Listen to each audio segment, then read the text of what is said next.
Siempre he creído que la vida es una serie de balances perfectamente equilibrados, una hoja de cálculo infinita donde cada entrada de afecto debe tener una contrapartida de lealtad y cada inversión de tiempo debe generar un rendimiento emocional sostenible.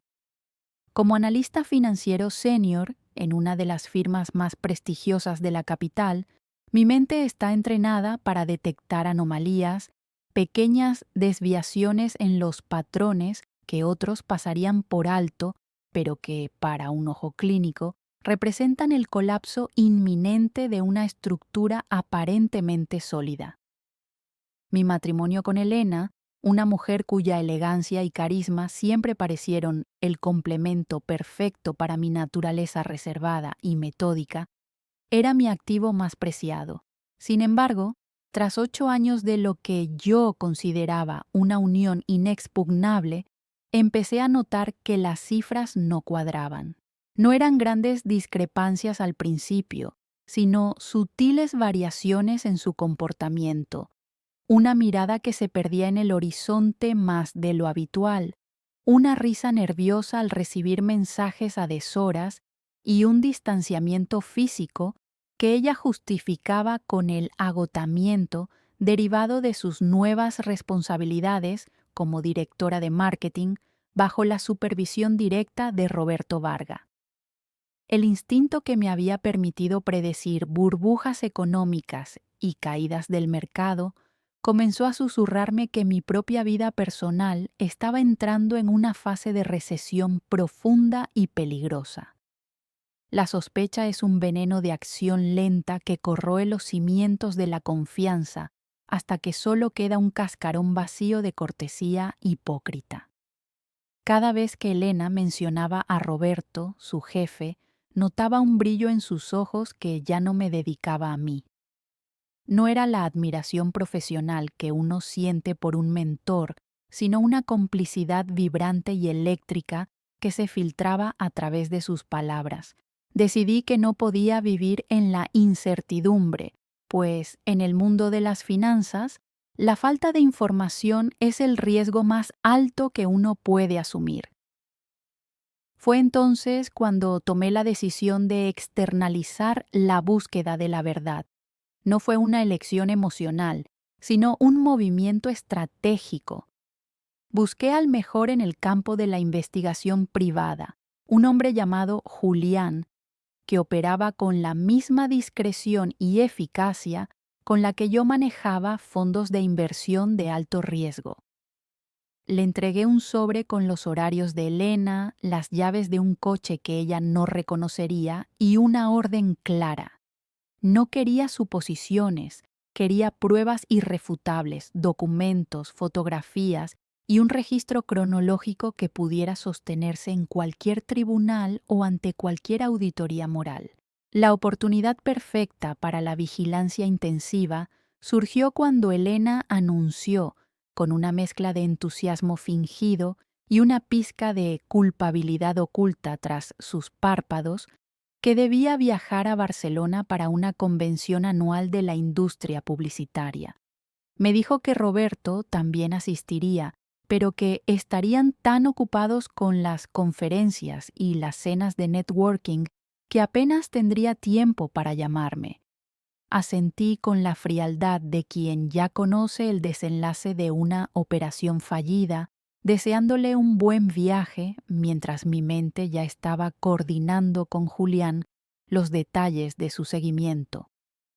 Durante esos 3 días en Madrid me sumergí en mi trabajo, pero mi atención estaba puesta en las actualizaciones que llegaban a mi dispositivo móvil. Julián fue implacable. Me enviaba informes detallados sobre los movimientos de ambos, desde el momento en que aterrizaron hasta las visitas a restaurantes de lujo, que no figuraban en el itinerario oficial de la convención. Las actualizaciones de vigilancia describían una coreografía de engaño perfectamente ejecutada. No se alojaban en habitaciones separadas por mera conveniencia logística, sino que compartían una suite de lujo bajo un nombre falso ocultándose a plena vista en una ciudad que creían que les otorgaría el anonimato necesario para su traición. El momento de la revelación definitiva llegó a través de una carpeta digital compartida que contenía fotografías de alta resolución. Allí, bajo la luz ambarina de las farolas de la Barceloneta y en la penumbra de salones privados, vi a mi esposa entregándose a Roberto Varga con una pasión que yo creía extinta. El descubrimiento del romance no me produjo el estallido de ira que muchos esperarían. En su lugar, sentí una extraña y gélida claridad.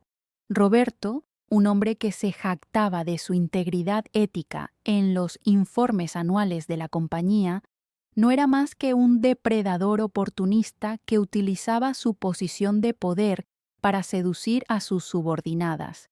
Y Elena había decidido que nuestra historia de 8 años era una moneda de cambio aceptable para ascender en la jerarquía corporativa o simplemente para saciar un capricho de adrenalina.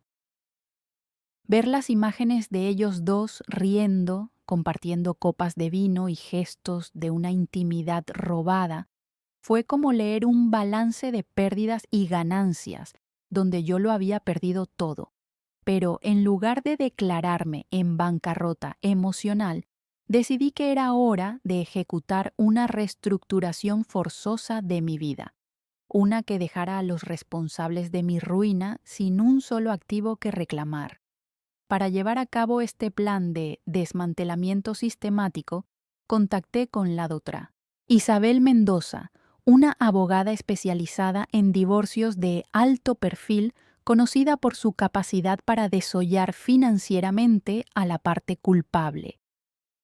Nuestra primera reunión no fue en un despacho lúgubre, sino en una oficina minimalista que destilaba autoridad y control. Le presenté las pruebas recopiladas por Julián, junto con un análisis detallado de nuestras cuentas bancarias, propiedades y contratos matrimoniales.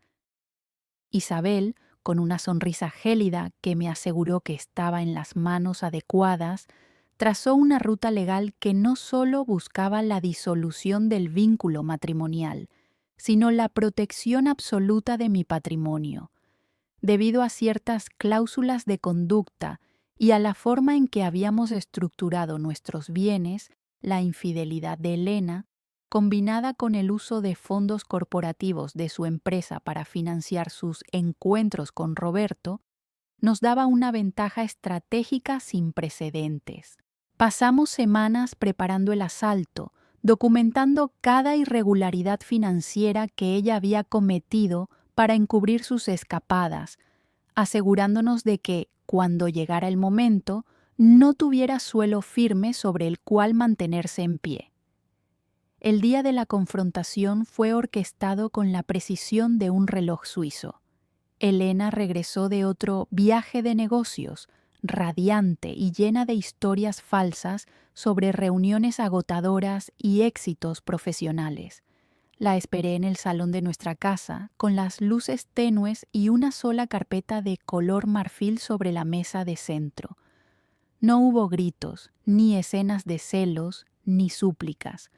Cuando ella se sentó, tratando de mantener su fachada de esposa devota, simplemente deslicé la carpeta hacia ella.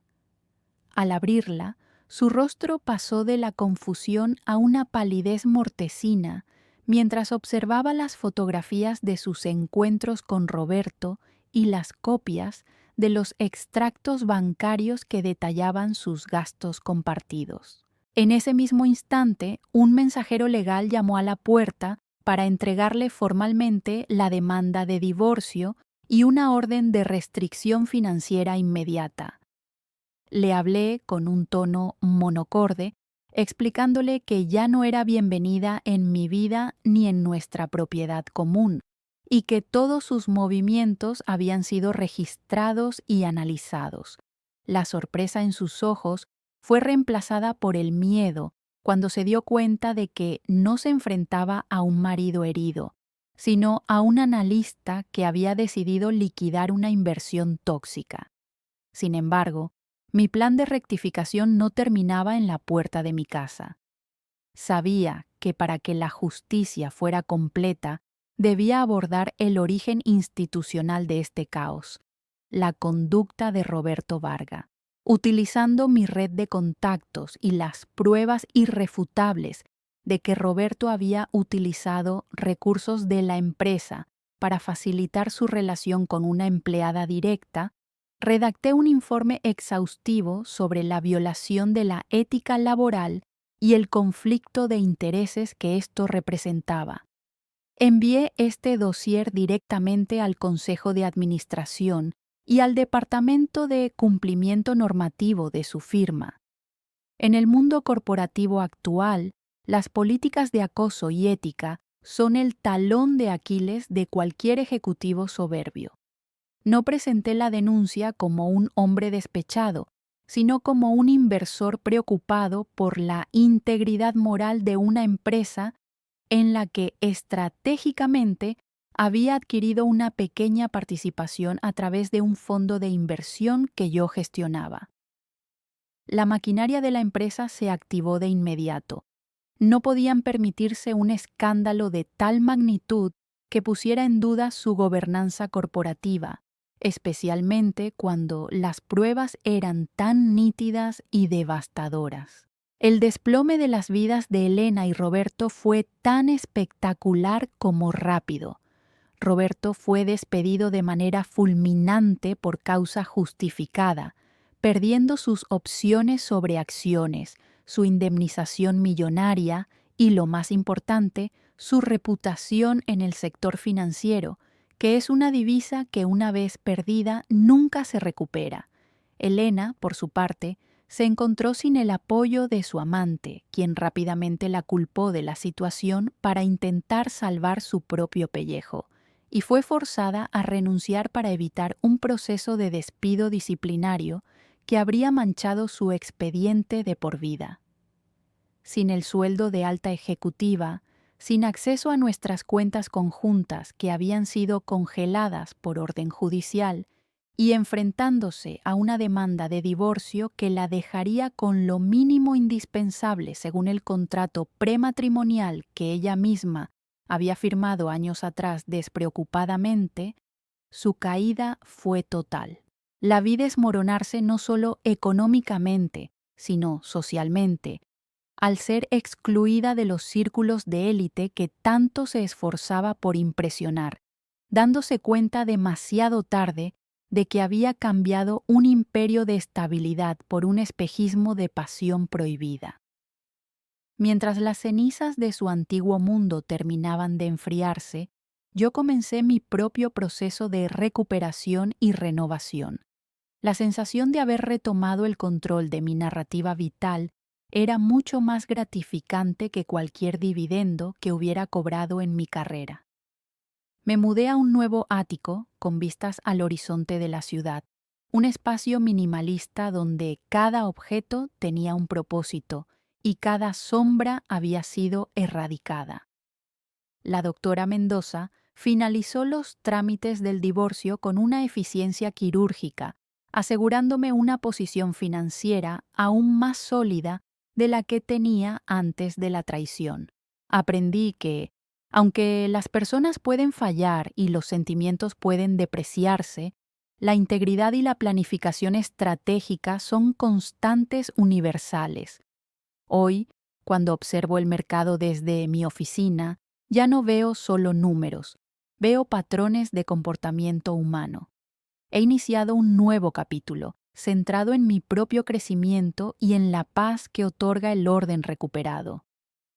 La lección fue costosa, pero el valor residual de mi nueva vida es incalculable, y por primera vez en mucho tiempo, mi balance personal está en un superávit absoluto, libre de deudas emocionales y listo para una inversión en un futuro donde la transparencia sea la única moneda aceptada. Mi historia no es una de venganza, sino de una auditoría necesaria que eliminó el fraude para permitir que la verdad y la estabilidad florecieran de nuevo.